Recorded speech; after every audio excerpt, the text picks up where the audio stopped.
ഈ പ്രപഞ്ചം ഉണ്ടായിട്ട് എത്ര വർഷമായി എന്നത് ബൈബിൾ അനുസരിച്ച് വിശദീകരിക്കുകയാണ് ഈ വീഡിയോയിലൂടെ ചെയ്യുന്നത്. ബൈബിൾ അനുസരിച്ച് ഈ പ്രപഞ്ചം എന്നാണ് സൃഷ്ടിക്കപ്പെട്ടത് എന്നതിനെക്കുറിച്ച് വളരെ വ്യക്തമായ സൂചനകൾ ബൈബിളിൽ തന്നെ നൽകുന്നുണ്ട്. ബൈബിളിൽ ഉൽപ്പത്തിയുടെ 1-ാം അധ്യായം 1 മുതൽ 5 വരെയുള്ള വാക്യങ്ങൾ ശ്രദ്ധിക്കുക. ആദിയിൽ ദൈവം ആകാശവും ഭൂമിയും സൃഷ്ടിച്ചു. ഭൂമി രൂപരഹിതവും ശൂന്യവുമായിരുന്നു. ആഴത്തിനു മുകളിൽ അന്ധകാരം വ്യാപിച്ചിരുന്നു. ദൈവത്തിന്റെ ചൈതന്യം വെള്ളത്തിനു മീതെ ചലിച്ചുകൊണ്ടിരുന്നു. ദൈവം അരുളി ചെയ്തു, വെളിച്ചമുണ്ടാവട്ടെ. വെളിച്ചമുണ്ടായി. വെളിച്ചം നല്ലതെന്ന് ദൈവം കണ്ടു. അവിടുന്ന് വെളിച്ചത്തെ ഇരുളിൽ നിന്നും വേർതിരിച്ചു. വെളിച്ചത്തിന് പകലെന്നും ഇരുളിന് രാത്രിയെന്നും പേരിട്ടു. സന്ധ്യയായി, പ്രഭാതമായി 1-ാം ദിവസം. ആദ്യത്തെ ദിവസത്തെക്കുറിച്ചാണ് ഉൽപ്പത്തിയുടെ ആദ്യ ഭാഗത്ത് പറയുന്നത്. അതിനുശേഷം സന്ധ്യയായി, പ്രഭാതമായി അടുത്ത ദിവസം, 3-ാം ദിവസം, 4-ാം ദിവസം, 5-ാം ദിവസം, അങ്ങനെ 6-ാം ദിവസം ദൈവം മനുഷ്യനെ സൃഷ്ടിച്ചു. ആദ്യത്തെ മനുഷ്യനാണ് ആദം. പിന്നീട് ആദത്തിനും ഹൗവയ്ക്കും മക്കളുണ്ടായി. ആദ്യത്തെ മക്കൾ ആബേൽ, കായീൻ എന്നിവരാണ്. എന്നാൽ ആബേൽ പിന്നീട് കൊല്ലപ്പെടുകയും കായീൻ ആ പ്രദേശത്തു നിന്നും ഓടി നോദ് പ്രദേശത്ത് പോയി അവിടെ വിവാഹം കഴിച്ച് താമസിക്കുകയും ചെയ്തു. അപ്പോൾ ബൈബിൾ അനുസരിച്ച് ഇതുവരെ ഭൂമിയിലുള്ള മനുഷ്യരുടെ എണ്ണം ആദം, ഹൗവ, കായീൻ ഇങ്ങനെ 3 പേർ മാത്രമായിരിക്കണം. പക്ഷേ അദ്ദേഹം മറ്റൊരു സ്ത്രീയെ വിവാഹം കഴിച്ചു. ഇതാരെന്ന് വ്യക്തമല്ല. ഒരുപക്ഷെ ആദത്തിന്റെയും ഹൗവയുടെയും മറ്റു മക്കൾ ആരോ ആയിരിക്കാം, അല്ലെങ്കിൽ മക്കളുടെ മക്കൾ ആയിരിക്കാം. അത് വ്യക്തമല്ല. എന്നാൽ പിന്നീട് ബൈബിളിലൂടെ മുന്നോട്ട് പോകുന്ന ചരിത്ര പരമ്പരയിലെ അവരുടെ സന്തതി പരമ്പരകൾ ആരംഭിക്കുന്നത് സേത്ത് എന്ന മകനിലൂടെയാണ്. ബൈബിളിൽ ലൂക്കായുടെ സുവിശേഷം 3-ാം അധ്യായം 23 മുതൽ 38 വരെയുള്ള വാക്യങ്ങളിൽ ആദം മുതൽ യേശു വരെയുള്ള വംശാവലി എഴുതിയിട്ടുണ്ട്. ഇതനുസരിച്ച് ആദത്തിന്റെ മറ്റൊരു മകനായ സേത്തിലൂടെയാണ് യേശുവിന്റെ വംശപരമ്പരയും ഉണ്ടാകുന്നത്. ആദം 930 വർഷം ജീവിച്ചു. ഉൽപ്പത്തിയുടെ 5-ാം അധ്യായം 5-ാം വാക്യം. ആദത്തിന് 130 വയസ്സായപ്പോഴാണ് സേത്ത് ഉണ്ടാവുന്നത്. ഉൽപ്പത്തി 5-ാം അധ്യായം 3-ാം വാക്യം. സേത്തിന് 105 വയസ്സായപ്പോൾ അവന് ഏനോഷ് എന്നൊരു പുത്രനുണ്ടായി. ഉൽപ്പത്തിയുടെ 5-ാം അധ്യായം 6-ാം വാക്യം. അതായത് ഏനോഷ് ഉണ്ടാകുമ്പോൾ ഭൂമി ഉണ്ടാക്കിയതിനു ശേഷം 130 വർഷവും 105 വർഷവും ചേർന്ന് 235 വർഷവും 6 ദിവസവും പ്രായമായിരുന്നു. 6 ദിവസം എന്നത് വളരെ ചെറിയ ഒരു കണക്കായതുകൊണ്ട് നമുക്ക് തൽക്കാലം അത് ഉപേക്ഷിക്കാം. ഏനോഷിന് 90 വയസ്സായപ്പോൾ കെയ്നാൻ എന്നൊരു പുത്രൻ ഉണ്ടായി. ഉൽപ്പത്തിയുടെ 5-ാം അധ്യായം 9-ാം വാക്യം. അപ്പോൾ കെയ്നാൻ ഉണ്ടാവുമ്പോൾ 130 പ്ലസ് 105 പ്ലസ് 90 325 വർഷം കഴിഞ്ഞിരുന്നു എന്ന് നമുക്ക് മനസ്സിലാക്കാം. കെയ്നാന് 70 വയസ്സായപ്പോൾ മഹലേലേൽ എന്നൊരു പുത്രൻ ഉണ്ടായി. ഉൽപ്പത്തിയുടെ 5-ാം അധ്യായം 12-ാം വാക്യം.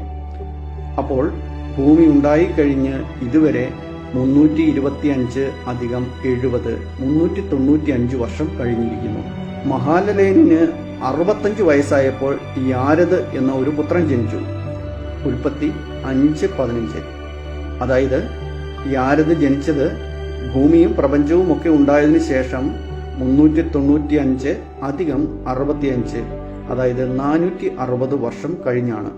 ഈ യാരദിന് 165 വർഷം പ്രായമായപ്പോൾ ഹെനോക്ക് എന്ന ഒരു പുത്രൻ ജനിച്ചു. ഉൽപ്പത്തി 5-ാം അധ്യായം 18-ാം വാക്യം. അപ്പോൾ ഇതുവരെ 622 വർഷം കഴിഞ്ഞു പോയിരിക്കുന്നു. ഹെനോക്കിന് 65 വയസ്സ് പ്രായമായപ്പോൾ മെത്തുശലേഹ് എന്ന ഒരു പുത്രൻ ജനിച്ചു. ഉൽപ്പത്തി 5-ാം അധ്യായം 21-ാം വാക്യം. അപ്പോൾ ഇതുവരെ 687 വർഷങ്ങൾ കഴിഞ്ഞിരിക്കുന്നു. മെത്തുശലേഹിന് 187 വയസ്സായപ്പോൾ ലാമക്ക് എന്ന ഒരു പുത്രൻ ജനിച്ചു. ഉൽപ്പത്തിയുടെ 5-ാം അധ്യായം 25-ാം വാക്യം. സൃഷ്ടിക്ക് ശേഷം ഇതുവരെ 874 വർഷങ്ങൾ കഴിഞ്ഞിരിക്കുന്നു. ലാമക്കിന് 182 വയസ്സായപ്പോൾ നോഹ എന്ന പുത്രൻ ജനിച്ചു. ഉൽപ്പത്തി 5-ാം അധ്യായം 28-ാം വാക്യം. ഇതുവരെ പ്രപഞ്ച സൃഷ്ടിക്ക് ശേഷം 1056 വർഷങ്ങൾ കഴിഞ്ഞിരിക്കുന്നു. നോഹയ്ക്ക് 600 വയസ്സായപ്പോൾ ഭൂമിയിൽ ഒരു പ്രളയമുണ്ടായി. ഉൽപ്പത്തി 7-ാം അധ്യായം 6-ാം വാക്യം. അതായത് ഭൂമി ഉണ്ടായി 1656 വർഷം ആയപ്പോഴാണ് പ്രളയം സംഭവിച്ചത്. അപ്പോൾ മൂത്ത പുത്രനായ ഷേമിന് 100 വയസ്സായിട്ടുണ്ട്. അപ്പോൾ ഷേമിന് അർപ്പക്ഷാദ് എന്ന ഒരു പുത്രൻ ജനിക്കുന്നു. ഇത് പ്രളയം കഴിഞ്ഞ് 2 വർഷം കഴിഞ്ഞപ്പോഴാണ് നടക്കുന്നത്. ഉൽപ്പത്തി 11-ാം അധ്യായം 11-ാം വാക്യം. അപ്പോൾ ഇതുവരെ 1658 വർഷങ്ങൾ കഴിഞ്ഞു. അർപ്പക്ഷാദിന് 35 വയസ്സായപ്പോൾ ഷേലാഹ് എന്നൊരു പുത്രൻ ജനിച്ചു. ഉൽപ്പത്തി 11-12. ഇപ്പോൾ ഇതുവരെ 1693 വർഷങ്ങൾ ആയി.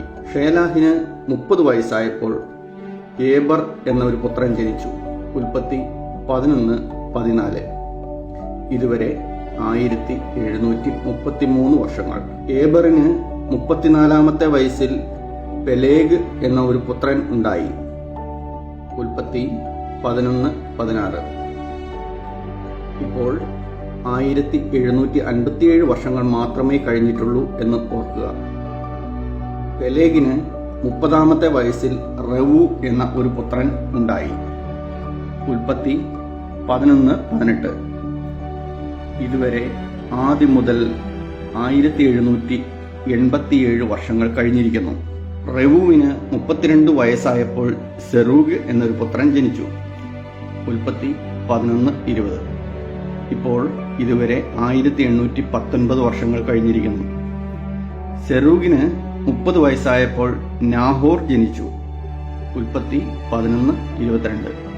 ഇതുവരെ 1849 വർഷങ്ങൾ കഴിഞ്ഞു. നാഹോറിന് 29 വയസ്സായപ്പോൾ തേരഹ് ജനിച്ചു.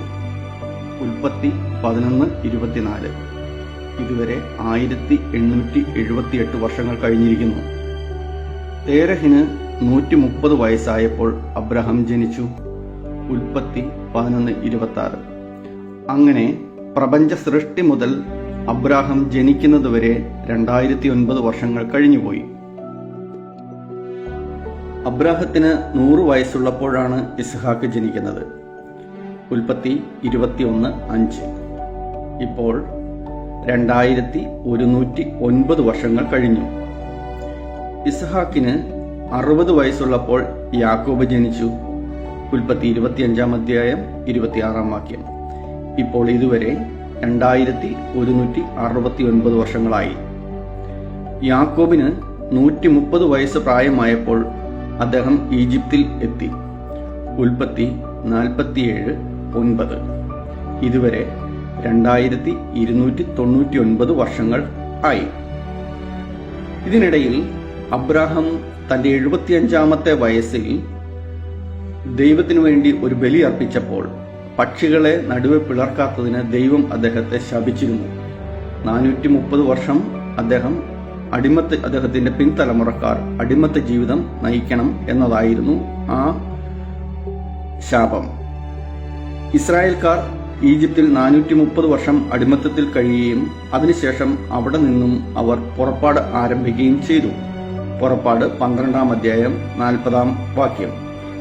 അപ്പോൾ ഇതുവരെ 2514 വർഷങ്ങൾ കഴിഞ്ഞുപോയി.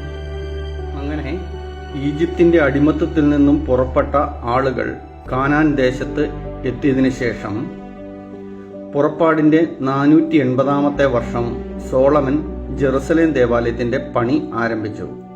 അത് സോളമന്റെ ഭരണത്തിന്റെ 4-ാമത്തെ വർഷം ആയിരുന്നു. 1 രാജാക്കന്മാർ 6-ാം അധ്യായം 1-ാം വാക്യം. അപ്പോൾ ഇതുവരെ 2994 വർഷങ്ങൾ കടന്നുപോയി. സോളമൻ 40 വർഷം ജെറുസലേമിൽ ഇസ്രായേലിന്റെ രാജാവായി വാണു. അതിനുശേഷം അദ്ദേഹം മരിച്ചു. 2 ദിനവൃത്താന്തം 9-ാം അധ്യായം 30-ാം വാക്യം.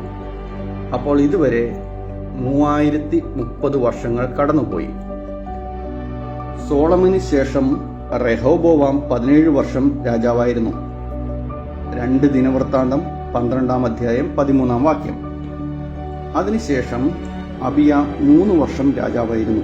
2 ദിനവൃത്താന്തം 13:2. അതിനുശേഷം ആസ 41 വർഷം രാജ്യം ഭരിച്ചു. 2 ദിനവൃത്താന്തം 16:13.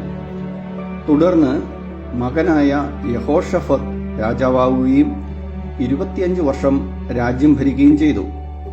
2 ദിനവൃത്താന്തം 20:31. യഹോഷഫാത്തിന് ശേഷം യഹോറാം 8 വർഷം രാജാവായിരുന്നു. ദിനവൃത്താന്തം 21:5.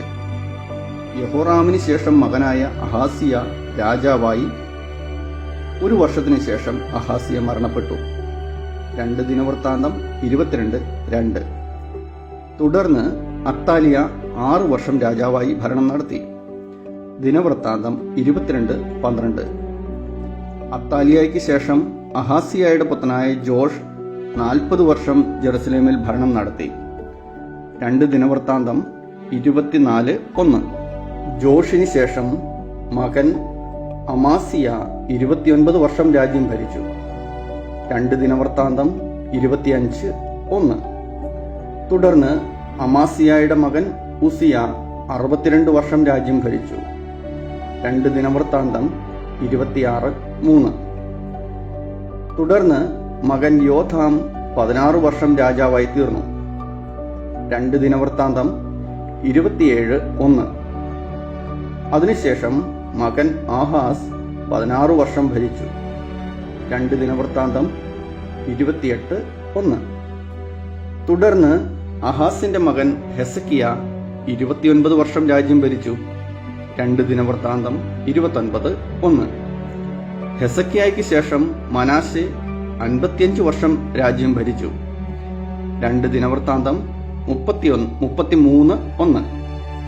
തുടർന്ന് ആമോൻ 2 വർഷം രാജാവായിരുന്നു.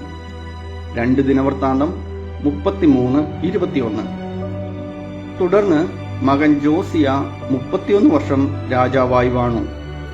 2 ദിനവൃത്താന്തം 34:1. പിന്നീട് രാജാവായ ജഹോഹാസ് 3 മാസം മാത്രം രാജാവായിരുന്നു. 2 ദിനവൃത്താന്തം 36:3. പിന്നീട് സഹോദരൻ യഹോയാക്കീം 11 വർഷം രാജ്യം ഭരിച്ചു. 2 ദിനവൃത്താന്തം 36:5. പിന്നീട് യഹോയാക്കിൻ 3 മാസം മാത്രം രാജ്യം ഭരിച്ചു. 2 ദിനവൃത്താന്തം 36:9. അതിനുശേഷം സെദക്കിയ 11 വർഷം രാജ്യം ഭരിച്ചു. സോളമന് ശേഷം ഇതുവരെ 20 രാജാക്കന്മാർ ഭരിച്ചു കഴിഞ്ഞിരിക്കുന്നു. ആകെ 387 വർഷമാണ് ഇവർ ഭരണം നടത്തിയത്. ഇതുവരെ ഭൂമി ഉണ്ടായിട്ട് 3417 വർഷങ്ങൾ കഴിഞ്ഞുപോയി. ഇതിൽ 18ാമത്തെ രാജാവായ യഹോയാക്കിമിന്റെ 3ാം ഭരണവർഷം ബാബിലോൺ രാജാവായ നെബുക്കദ്നേസർ ജെറുസലേമിനെ ആക്രമിച്ചു. ദാനിയേൽ 1:1. തുടർന്ന് 70 വർഷം അവർ ബാബിലോണിൽ പ്രവാസികളായി ബാബിലോൺ അടിമത്തത്തിൽ കഴിഞ്ഞു. 2 ദിനവൃത്താന്തം 36:21. പേർഷ്യൻ രാജാവായ സൈറസ് BC 537 ബാബിലോണിനെ കീഴ്പ്പെടുത്തുകയും അവിടെ അടിമത്തത്തിലുണ്ടായിരുന്നവരെ സ്വതന്ത്രരാക്കുകയും ചെയ്തു. ബൈബിളിൽ പറയുന്ന കുറെ കാര്യങ്ങൾ ചരിത്രവുമായി ചേർന്നു പോകുന്നവയാണ്. ബാബിലോൺ പ്രവാസം അവസാനിക്കുമ്പോൾ പ്രപഞ്ചം ഉണ്ടായതിനു ശേഷം 3467 വർഷങ്ങൾ കഴിഞ്ഞുപോയി എന്ന കാര്യം നമ്മൾ കണ്ടു കഴിഞ്ഞു. ഇത് സംഭവിക്കുന്നത് BC 537 അപ്പോൾ ഇന്നത്തെ കലണ്ടർ അനുസരിച്ച് നോക്കിയാൽ BC 537 3467 വർഷങ്ങൾ കൂട്ടിയാൽ പ്രപഞ്ചം എന്നാണ് സൃഷ്ടിക്കപ്പെട്ടത് എന്നതിന് വളരെ വ്യക്തമായ ഉത്തരം ലഭിക്കും. ഇത് BC 4004 ആണ്.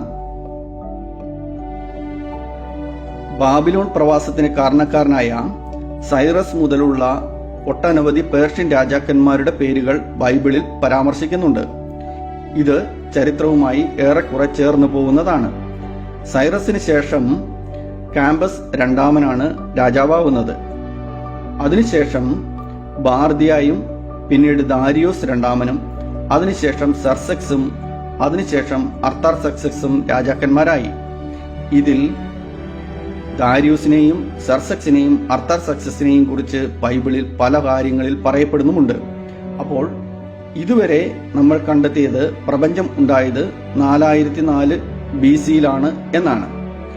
ഇപ്പോൾ CE 2021 BC 4004 ഈ 2021 കൂടി കൂട്ടിച്ചേർത്താൽ പ്രപഞ്ചമുണ്ടായിട്ട് ഇതേവരെയുള്ള കാലം 6025 വർഷം ആണ് എന്ന് വളരെ വ്യക്തമായി ബൈബിൾ അടിസ്ഥാനത്തിൽ മനസ്സിലാക്കാവുന്നതാണ്. ഇത് ആദ്യം മുതലുള്ള മനുഷ്യൻ ആയ ആദം മുതലുള്ള ചരിത്രമാണ്. എന്നാൽ ആദമുണ്ടാവുന്നത് പ്രപഞ്ച സൃഷ്ടി ആരംഭിച്ചതിന്റെ 6-ാം ദിവസമാണെന്ന് ഉൽപ്പത്തി പുസ്തകം സാക്ഷ്യപ്പെടുത്തുന്നു. അതുകൊണ്ട് ആദ്യം ഉണ്ടായ മനുഷ്യന്റെ കാലഘട്ടവും പ്രപഞ്ചത്തിന്റെ കാലഘട്ടവും തമ്മിൽ 6 ദിവസത്തിന്റെ വ്യത്യാസം മാത്രമേ ഉള്ളൂ. അതിനാൽ നമുക്ക് തീർത്തു പറയാം, ഈ പ്രപഞ്ചമുണ്ടായിട്ട് 6025 വർഷങ്ങൾ മാത്രമേ ആയിട്ടുള്ളൂ എന്നാണ് ബൈബിൾ പറയുന്നത്.